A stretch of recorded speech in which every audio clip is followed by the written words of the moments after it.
नमस्कार दोस्तों। मैं आपका दोस्त, आपका मित्र, आपका गुरु आपके सामने आज फिर मौजूद हूँ। आज के नए विषय के ऊपर अपने विचार को प्रकट करने के लिए। बहुत दिन से मैं सोच रहा था और सोचते हुए बहुत विचलित भी हुआ, परेशान भी हुआ। और उसके बाद जो मैं फील करता हूँ, महसूस करता हूँ, मैं उस बात को आप लोगों के साथ शेयर करने के लिए आया हूँ। जैसा कि आप लोगों ने देखा, आजकल हमारे देश में नई चर्चा का विषय चल रहा है। चुनाव आ रहे हैं यूपी के। सिर्फ एक ही बात रह गई है, चाहे पार्टी कोई भी हो, एक दूसरे के ऊपर आरोप प्रत्यारोप। आरोप भी कौन से हैं? कोई खास नहीं। सिर्फ इस समय मौजूदा एक जो बात है वो चल रही थी। एक पार्टी कह रही है कि जो है भाजपा देश को हिंदू राष्ट्र बनाना की कोशिश कर रही है, मुस्लिमों के लिए खरीद जो है खतरा पैदा कर रही है। उधर दूसरी पार्टी कह रही है भाजपा कि ऐसा कुछ नहीं है, मुसलमान भाइयों के लिए भी हम बहुत कुछ कर रहे हैं, बहुत लोग बहुत कुछ किया है, मुस्लिम बहनों के लिए किया है। उधर एक सरकार है, वो ये कह रही है कि योगी राज ने कुछ नहीं किया, योगी जी ने सिर्फ जो है अपनी तानाशाही दिखाई है, भाजपा जो है अपनी तानाशाही दिखा रही है और गुंडागर्दी जो है बढ़ती जा रही है। एक पार्टी जो है वो कुछ बोल ही नहीं रही है। तो इस मुद्दे में मैं भाई यही कहना चाहूँगा कि पहली बात तो हमें ये चीज़ समझनी चाहिए कि हम सरकार चाहे राज्य की बनाए या सेंट्रल गवर्नमेंट बनाए, हम सरकार क्यों बनाते हैं, हमारे पीछे इसके पीछे मकसद क्या है कि हम सरकार को जो है वोट देते हैं और वोट देने के बाद उसकी सरकार बनाते हैं। तो ऐसा क्या रीज़न है कि हम अपना बहुत महत्वपूर्ण इम्पोर्टेंट काम होते हुए भी हम वोट देने जाते हैं, उनके लिए समय निकालते हैं, चुनाव में हिस्सा बनते हैं, चुनाव का हिस्सा बनते हैं, अपना जो बहुमूल्य वोट है वो देते हैं किसी भी पार्टी को। वो सब हम इसलिए करते हैं कि हमारी जो दैनिक समस्या है, हम जो डेली के दिनचर्या में रोज़ाना की जो समस्या महसूस करते हैं, फील करते हैं, वो समस्या का निदान सरकार के द्वारा दूर किया जाए, उसका समाधान दिया जाए। अब सरकार के प्रतिनिधि जो बैठा है वो हमारी समस्या को सुनेगा और उसको दूर करेगा। और हर सरकार का काम यही है। ज़रूरी नहीं इंडिया की बात कर रहा हूँ, आउट ऑफ इंडिया की बात भी है। किसी भी देश की, किसी भी शहर की, किसी भी राज्य की सरकार का काम यही है कि अपने जो उनके राज्य के लोग हैं, उनके देश के लोग हैं, उनके शहर के लोग हैं, उनकी समस्याओं को दूर किया जाए। और लोग, हम ये सरकारें जो है गला फाड़ फाड़ कर चीख चीख के कहती है कि हमने ये बनाया, हमने वो बनाया, हमने ये किया, हमने वो किया। तो भाई आप लोगों का काम ही यही है, इसलिए तो हमने आप लोगों को बैठाया है वहाँ सीट पर। तो आपको बताने की ज़रूरत ही नहीं है। और अगर आपने बनाया है, कुछ किया है, तो वो हमें दिख भी रहा होगा। तो जो चीज़ दिख रही है उसको बताने की ज़रूरत भी नहीं है। क्यों गला फाड़ फाड़ के आप चिल्ला के ये की बात बताते हैं? लेकिन अगर सच में बात करी जाए तो क्या हमें बदलाव दिख रहे हैं? चाहे सरकार कोई भी आई, अलग अलग समय पे अलग अलग सरकारें आई, हमें कोई बदलाव दिखे? और अगर दिखते हैं तो समय की डिमांड भी यही है कि बदलाव होने चाहिए, तो बदलाव हो भी रहे हैं। और हो रहे हैं तो सरकार का काम भी यही है, दायित्व भी यही है कि उन पर ध्यान दे, उन समस्या को दूर करे। तो दूसरी पार्टी को किस बात की चिंता है भाई? दूसरी पार्टी को इस बात की चिंता होनी चाहिए कि भाई ये सरकार जो है ये काम कर रही है, हम नहीं कर रहे हैं। या सरकार को ये चिंता होनी चाहिए इस पार्टी ने ये काम जो है नहीं किया, हम ये वाला काम जो रह गया है इसको हम करेंगे। इस बात पर जोर दिया जाना चाहिए। कि इस सरकार ने इस समय में ये काम जो है होना चाहिए था, ये होने से रह गया। कोई बात नहीं, अगर हमारी सरकार बनी तो हम इस काम को जो है करके पूरा देंगे। इस चीज़ पर फोकस करना चाहिए, इस तरीके से समझाना चाहिए जनता को। ये क्या नाटक मचा रखा है कि हिंदू हिंदू हिंदू हिंदू, मुस्लिम मुस्लिम, ये सब नाटक क्यों बना रखा है? क्यों भाई? जब आप घर से बाहर निकलते हैं तो आप सभी धर्म के, सभी जाति के लोग आसपास ही रहते हैं, मिलजुल कर रह रहे हैं। भैया वहाँ पे कौन सा झगड़ा हो रहा है? कौन से वो एक दूसरे से साथ लड़ मर रहे हैं? क्या उन्हें अपने परिवार नहीं पालने? उन्हें बच्चों को नहीं पालना है? क्या आप बाज़ार जाते हैं, बाज़ार से कोई सामान खरीदने जाते हैं तो क्या एक हिंदू व्यापारी मुसलमान को कोई भी वस्तु देने से या आइटम देने से या चीज़ देने से मना कर देता है कि आप मुसलमान हैं, मैं आपको नहीं बेचूंगा माल अपना, केवल हिंदुओं को माल बेचूंगा? कोई हिंदू भाई तो नहीं कहता, क्योंकि भैया वो बैठा ही कमाने के लिए। इस तरीके से तो वो अपना व्यापार चला ही नहीं सकता, अगर वो धर्म के नाम पर या जाति के नाम पर जो है अपना व्यापार करेगा तो। आप बाज़ार जाते हैं, फल खरीदते हैं, सब्जी खरीदते हैं, तो कौन खड़ा होता है सामने? आप पूछते हैं भाई आप हिंदू हो कि मुस्लिम हो, कि आप किस धर्म से, किस जाति से, तभी मैं आपके से फल खरीदूंगा, सब्जी खरीदूंगा। आपका बच्चा बीमार है, आप डॉक्टर के पास जाते हैं, और डॉक्टर से जो है इलाज की बात करते हैं कि मेरे बेटे को किसी भी तरीके से जल्दी ठीक कर दीजिए, इसको इलाज की ज़रूरत है। तो आप उससे पूछते हैं आपका धर्म क्या है, आपकी जाति क्या है? नहीं पूछते। तो क्या वो इलाज नहीं करते आपका? क्या आपकी ज़रूरत के सामान आपको नहीं देते? क्या आपको राशन नहीं देते? कोई भी धर्म, कोई भी जाति का अगर जो व्यापारी है, व्यापार कर रहा है, तो वो उसका काम ही यही है, व्यापार करना, माल बेचना, लोगों की सेवा करना। और सेवा भी फ्री में नहीं करता, वो पैसा लेता है, इसलिए आपकी सेवा कर रहा है। वो तो मना नहीं करता कि मैं आपको नहीं दूंगा। हम्म। तो आम लोगों के अंदर फिर ये जहर क्यों घोला जा रहा है भाई, कि हिंदू राष्ट्र बनाया जा रहा है, कि मुस्लिमों का दमन हो रहा है? भाई जो भी काम अगर इंसान के हित में है, इंसानों के लिए है, तो चाहे वो हिंदू हो चाहे मुसलमान, सबके लिए एक है, एक समान है। कहीं झगड़े होते हैं, चाहे वो हिंदू के द्वारा किए जाए या मुसलमान के द्वारा, क्या उसमें हिंदू को और मुसलमानों के बच्चे जो हैं चोटिल नहीं होते? उनकी मौतें नहीं होती? क्या कोई भी माँ बाप अपने बच्चों को इसलिए पैदा करता है कि आगे जाके वो है सांप्रदायिक माहौल को ख़राब करेगा और आपस में एक दूसरे से लड़वाएगा और उनकी जो है मरने के लिए पैदा करेगा? ऐसा नहीं है ना। हर कोई शांति से रहना चाहता है, शांति से खाना चाहता है, शांति के माहौल में रहना चाहता है। तो फिर इस माहौल को क्यों ख़राब किया जा रहा है? और हो भी क्या जाएगा अगर हिंदू राष्ट्र बना दे या मुस्लिम राष्ट्र बन जाए? कौन सी हिंदू सरकार ने या कौन सी मुस्लिम सरकार ने अपने लोगों के लिए ऐसा क्या कर दिया है? ऐसा क्या कर दिया है जिसके लिए हम सोचें कि हमें ऐसा समाज चाहिए, ऐसा जो है राष्ट्रवाद चाहिए? आज भी जनसंख्या हमारी जो है इतने साल देश को आज़ाद होने के बाद भी कितनी आबादी हमारी ऐसी है जो भी आज सड़कों पे सो रही है, रोज़ कमा रही है, रोज़ खा रही है, रोज़ बच्चों को जो है अपने एक टाइम का कमाने के बाद दूसरे टाइम का भी पता नहीं है कि शाम को खाना मिलेगा नहीं मिलेगा, फिर भी आज गरीब है। तो भैया सरकारें क्या करती आई हैं और क्या क्या कर रही हैं वो? समाज सेवी संगठन जरूर आते हैं, बीच बीच में आगे आते हैं और वो लोगों को खाना देते हैं, कपड़े पहनने के लिए देते हैं। अगर ये समाज सेवा वाले ना हैं तो क्या सरकार आ रही है देने के लिए?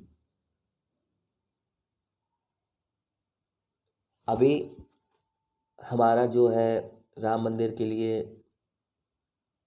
बहुत अच्छा काम किया सरकार ने कि अनुदान मांगा गया कि 100 100 रुपये का एक अनुदान कम से कम जो है अगर लोग देते हैं तो राम मंदिर का बहुत अच्छा जो है निर्माण हो जाएगा। बहुत अच्छी बात है, बहुत अच्छा काम किया है। तो क्या यहाँ पर एक सोच और नहीं बन सकती थी कि जैसे 100-100 रुपये हमने जो है राम मंदिर के नाम पर जो मांगे हैं लोगों से, ऐसी गरीब लोगों के नाम पर भी हम 100-100 रुपये जो है हर व्यक्ति से मांगें। 100 रुपये बहुत बड़ी चीज़ तो है नहीं। साल में 2 बार हम 100-100 रुपये मांग सकते हैं। और उन 100-100 रुपये से जो पूरी अगर हमारी देश की आबादी जो है 100 करोड़ से ऊपर है, तो क्या वो 100-100 रुपये नहीं दे सकते? हर आदमी दे सकता है, गरीब भी दे सकता है, रिक्शा चलाने वाला भी दे सकता है। तो उस 100 रुपये को इकट्ठा करके जितना हम पैसा इन्वेस्ट के तौर पर हमारे डोनेशन के नाम पर आएगा, उस पैसे से क्या हम गरीबों की मदद नहीं कर सकते? क्या उनके लिए रहने के लिए घर नहीं बना सकते? क्या उनके लिए 2 वक्त की रोटी का इंतजाम नहीं कर सकते? क्या उनके खातों में हम पैसा नहीं डाल सकते कि हमने 2 लाख, 3 लाख, 4 लाख, 5 लाख रुपए हमने हर व्यक्ति के अकाउंट में डाल दिए, ऐसे व्यक्ति के अकाउंट में जो इनकम टैक्स नहीं देता। इससे हमें ये पता चल जाएगा जो व्यक्ति इनकम टैक्स नहीं देता, यानी कि उसकी कैपेसिटी नहीं है कि वो इतना कमाता है कि अपने घर के बच्चों को खिला पिला सके। आइडेंटिफाई हो सकते हैं, ऐसी कोई बड़ी समस्या नहीं है, सरकार का काम है, सरकार आराम से ये काम कर सकती है। और आजकल अगर ये सोचा जाए कि भैया जिसके पास मोटरसाइकिल है, स्कूटर है, स्कूटी है, फ्रिज है, टीवी है, वॉशिंग मशीन है, तो वो व्यक्ति गरीब नहीं है। क्यों नहीं है भाई? भाई उसने तो जो है एक एक रुपये इकट्ठा करके अपनी सब चीज़ों का इंतजाम किया है, जोड़ी हैं वो सब चीज़ें, मेहनत करी है, कितने समय तक उसने अपने मन को मारा है, पेट काट काट कर चीज़ें जोड़ी हैं। तो चीज़ जोड़ ली तो इसका मतलब ये है कि वो गरीब नहीं है? गरीब है। ज़रूरी नहीं है कि जो सड़क पर रह रहा है वही गरीब है। तो ये तो सरकार का काम है सोचने का, समझने का, देखने का कि ऐसा कौन सा व्यक्ति है जो गरीब है। मेरी नज़र में हर वो व्यक्ति गरीब है जो इनकम टैक्स नहीं देता, जो किसी भी प्रकार का कोई टैक्स नहीं भरता, चाहे डायरेक्ट हो चाहे इनडायरेक्ट हो। तो ऐसे हर व्यक्ति को दे दो, आप 2 लाख, 4 लाख, 5 लाख दे दो। ऐसे ही 100-100 रुपये का दान साल में 2 बार लीजिए। अगले 4 साल, 5 साल, 6 साल, 7 साल तक आप पैसा मांगिए, हर व्यक्ति दे देगा। और हर हर व्यक्ति देने के साथ ही हमारे देश में से क्या हो जाएगा, बहुत हद तक हमारी समस्याएं दूर हो जाएंगी, गरीबी दूर हो जाने की कोशिश होगी, हर व्यक्ति को मकान मिल जाएगा, हमारी अर्थव्यवस्था बदलेगी, हमारी सोच बदलेगी, लोगों का माहौल बदलेगा। आप कुछ सोच के तो देखिए इस तरफ। लेकिन सरकार ये सोचती नहीं है। सरकार को तो क्या चाहिए भाई, चुनावों का टाइम आ गया, हाँ भाई हमने ये कराया, हमने वो कराया, हमारा काम ये था, हमारा काम वो था, पिछली सरकार ने तो कुछ नहीं किया। भैया दूसरी सरकार ने कुछ नहीं किया इसलिए तो आपको हमने बैठाया, दूसरी सरकार ने कुछ नहीं किया तभी तो आपको बैठाया। अगर आपने कुछ किया है तो हम अगली बार भी आपको बैठा देंगे, अगली बार भी हम आपको वोट देंगे, तो बताने की क्या जरूरत है? प्रत्यारोप तो आदमी सामने वाला लगाएगा ही लगाएगा कि आपने कुछ नहीं किया है। वो तो जनसंख्या को, हमारी जनता को देखने का काम है कि हमने देखना है कि कुछ काम किया है कि नहीं किया। अगर किया है तो आपको 100% वोट मिलेगा। लेकिन इस तरीके से वोट नहीं मांग सकते आप कि क्या नाम है, हिंदू राष्ट्र बनाना है कि मुस्लिमों के लिए किया हमने, उसके लिए किया। भाई आपका काम ही यही है, प्लीज़ ये कहना बंद कर दीजिए। हमारे अंदर जहर मत घोलिए, हमारे मनों को और जो है खराब मत कीजिए। हमारे बच्चे पढ़ने जाते हैं वहाँ पे, हिंदू के भी बच्चे पढ़ते हैं, मुस्लिम के भी बच्चे पढ़ते हैं, सिख के भी पढ़ते हैं, ईसाई के भी पढ़ते हैं। क्या वो स्कूल मना कर देता है कि हम इस धर्म के, इस जात वाले बच्चे को स्कूल में एडमिशन नहीं देंगे? क्या ये वो हॉस्पिटल मना कर देता है कि हम इस जाति, इस धर्म के बच्चे को जो है अपने यहाँ इलाज नहीं देंगे? फिर भाई हम सबको मिलके रहना है, सब मिलके रहते ही हुए आए हैं, अभी तक रह रहे थे और आगे भी रहेंगे, तो क्यों हमारे जो है मनों को खराब कर रहे हैं? शांति बहुत बनी हुई है हमारी, शांति अगर शांति नहीं होती तो हमें पता चल जाता। हम इसी समाज में रह रहे हैं, इसी माहौल में रह रहे हैं, हमें पता चल जाता। और जो माहौल ख़राब करने वाले लोग होते हैं वो कुछ ही होते हैं, कुछ ही लोग होते हैं जो केवल अपने मोटिव को पूरा करने के लिए ही ये काम करते हैं, लोगों के मन में जहर घोलते हैं, लोगों को भड़काते हैं और उनको किसी ना किसी तरीके से इस तरीके से चोटिल करते हैं कि वो कहीं ना कहीं जाके झगड़ा करें और लोगों के प्रति नफरत फैला करें। अभी चुनाव खत्म हो जाएंगे, चुनाव के बाद कौन आके पूछेगा आपसे कि भाई कैसे रह रहे हो, क्या हो रहा है? तकलीफ तो उनको हो रही है ना जिनकी रोजी रोटी बंद हो रही है। जिनकी गुंडागर्दी बंद हो रही है, चाहे कोई भी पार्टी का हो, चाहे कोई धर्म का हो, चाहे कोई जाति का हो। हम तो शांति से रहते हुए आए हैं, शांति से रह रहे हैं और शांति से रहेंगे भी। क्यों लड़ाने की कोशिश की जा रही है?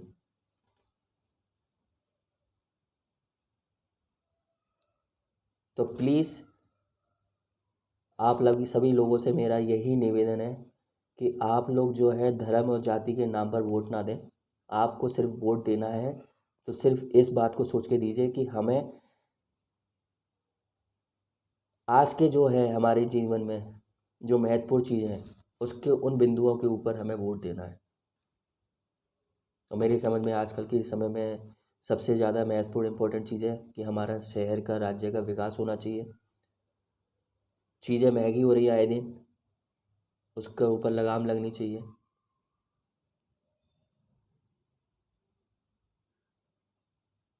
मंदिर मस्जिद में बैठ के आप प्रार्थना करते रहो, खूब भव्य मंदिर बनाइए, खूब भव्य मस्जिद बनाइए। वहाँ बैठ के पूजा करने से, नमाज पढ़ने से आपके बच्चों के पेट नहीं भरे जाएंगे। पेट तो जो है काम काज करके ही पेट भरे जाएंगे। काम काज होना चाहिए, हमारे पास काम होना चाहिए। सरकार जो है, कभी सोचा सरकारी कर्मचारी तो भाई 40-40, 50-50 हज़ार रुपये, 80,000 रुपये जो है तनख्वाह पा रहा है।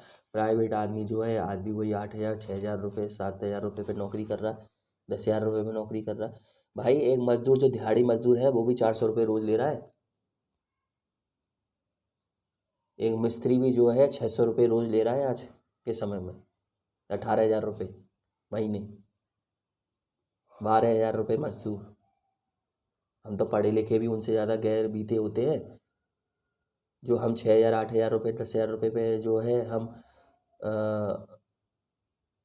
अपने घर के खर्चे चला रहे हैं। क्या कभी सरकार ने सोचा भाई स्कूल में तंग टीचरों को आप जो 40-40 हज़ार रुपये तनख्वाह दे रहे हो, 50,000 तनख्वाह दे रहे हो, ऐसा क्या पढ़ा रहे हैं भैया वो स्पेशल? ऐसा क्या स्पेशल पढ़ा रहे हैं? और जबकि आपके वहाँ स्कूलों में बच्चे भी नहीं होते हैं। 100, 150, 200 बच्चे होंगे और फिर भी 40-40, 50-50 हज़ार रुपये तनख्वाह बांटेंगे। धूप में बैठ के वो बच्चों को पढ़ा रहे हैं, वहाँ कोई देखने वाला नहीं है कि क्या पढ़ा रहे हैं, कैसे पढ़ा रहे हैं। धूप में बैठे हुए हैं, सब बच्चों को इकट्ठा करके एक जगह बैठा दिया। प्राइवेट संस्थाओं में काम करने वालों से आपने पूछा कि कैसे काम करते हैं वो? कितनी फटकार खानी पड़ती है कितनी टेंशन में, कितने प्रेशर में काम करते हैं।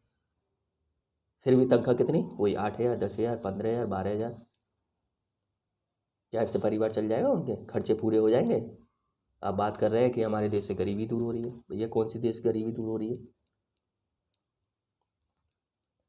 आपने सोचा कि हम प्राइवेट लोगों के लिए ऐसा कुछ स्कीम बनाएं कि हाँ उनकी तनख्वाह भी हमारी जो सरकारी कर्मचारियों की के लगभग होनी चाहिए, उनको भी जीने का अधिकार है। वो भाई हमें जो है वोट देते हैं, सरकार बनाने में उनका भी बहुत अहम रोल है। आपने कभी सोचा? नहीं सोचा और ना सोचेंगे आप। सिर्फ आपको अपने से मतलब है। हमारी पार्टी बन जाए, सीट मिल जाए और ठीक है, हमें हमारे मन में जो आएगा वो हम काम करेंगे। भाई तुम लोग तो वहाँ कुर्सी पे बैठे हुए, एसी रूम में बैठे हुए हैं। तुम्हें कहाँ पता कि क्या हो रहा है यार देश में, क्या राज्य में क्या हो रहा है, क्या शहर में हो रहा है, लोगों की स्थिति क्या है। पहले के राजा थे जो अपनी प्रजा के हाल जानने के लिए भेष बदल के रात को निकलते थे, लोगों के बीच में बैठते थे, वहाँ उनके बीच में बैठ के उनकी सुनते थे, देखते थे कि कहाँ पे क्या समस्या है और उस समस्या का समाधान करते थे उस तरीके से। क्या आप लोग रात में अंधेरे में निकलते हैं? क्या आपने कभी देखा है? आप लोग तो पहले से ही ढिढोरा पीट देते हैं, भैया हमारी जो है कल जो गाड़ी है निकलेगी, हम इस रास्ते से होके निकलेंगे। और उस रास्ते को आप पूरा पैक करवा देते हैं। उसी रात से एक दिन पहले जो है आपकी रोड बन के तैयार हो जाती है, चमाचम रोड बन के तैयार हो गई, एक भी गड्ढा नहीं मिलेगा। भाई शहर का विकास हो रहा है, राज्य का विकास हो रहा है। आपने कहा कि नहीं मुझे कैसे जो है प्रोटोकॉल तोड़ के मुझे दूसरे रास्ते से लेके चलिए। आपने कहा कि मुझे इस रास्ते से होके मत ले जाइए। वो रास्ता तो आपने रोड में बना ही दिया। कैसे आप जानेंगे कि आपका देश का विकास हो रहा है, आपके राज्य का विकास हो रहा है, आपके शहर का विकास हो रहा है, गलियों का विकास हो रहा है? हम्म। ऐसे काम नहीं चलता। अगर आपको वाकई में चिंता है तो रात में निकलिए, घर से बाहर निकलिए, दिन में निकलिए, वेश बदल कर निकलिए, कैसे भी निकलिए, अपने लोगों से मिलिए। सड़कों पर ऐसी जगह जाइए जहाँ पर आपने कभी नहीं गए हैं। 15 दिन, 20 दिन, महीने भर में अलग अलग जगह का, अलग अलग जगह का आपको दौरा करना चाहिए, आपको घूमना चाहिए, देखना चाहिए कि कहाँ पर क्या चल रहा है। ऑफिसों में बैठ के काम नहीं चलते हैं।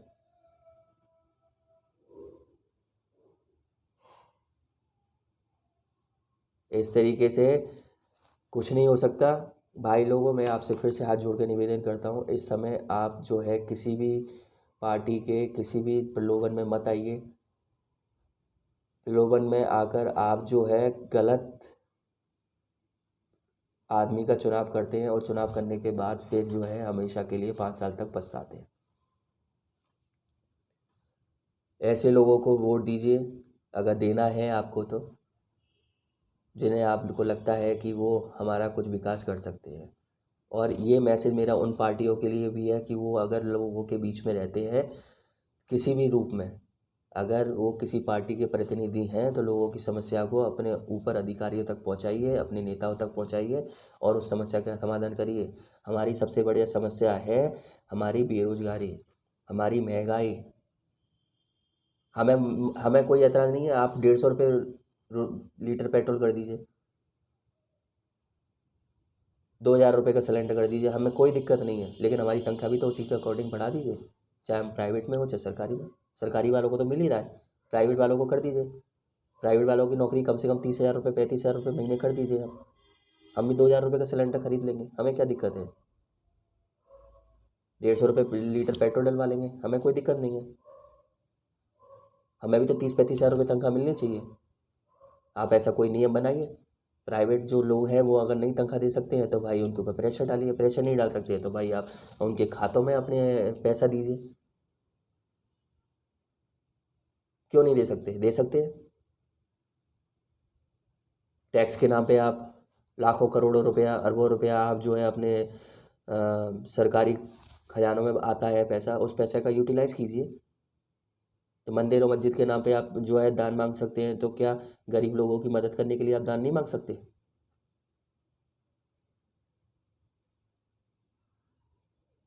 तो भाई लोगों, ये सभी के लिए मेरा एक मैसेज है। इस मैसेज को जो है आप समझिए और समझने के साथ ही अपना डिसीज़न लीजिए कि हमारी आज की ज़रूरत क्या है और हम किस रास्ते पे जा रहे हैं। हमें भटकाया जा रहा है तो हमें भटकना है कि नहीं भटकना।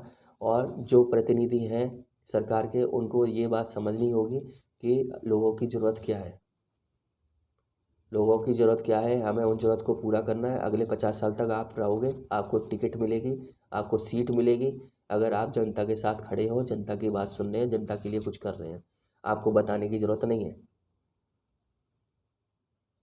अगले 50 साल तक आपकी सरकार ही बनी रहेगी, चाहे कोई की किसी की भी सरकार हो। लेकिन आप कुछ करिए, गरीब लोगों की करिए। गरीब लोगों के लिए, वो सभी गरीब लोग जो अपना मकान बना के बैठे हैं वो भी, और जो मकान बना के नहीं बैठे वो भी, वो सब गरीब श्रेणी में आते हैं। जो इनकम टैक्स नहीं दे रहे वो सब गरीब श्रेणी में आते हैं। सभी के लिए कुछ कीजिए। आप अगले 50 साल तक आप ही भगवान बना के हम आपको पूजेंगे। लेकिन इस तरीके से नहीं कि आपस में आप जो है केवल एक ही मुद्दा, हिंदू मुस्लिम का मुद्दा बनाकर आप जो है एक दूसरे को लड़ाते रहें, मन में जहर घोलते रहें और चुनावों के समय पे जो है वोट मांगने के लिए आ जाएं। धन्यवाद।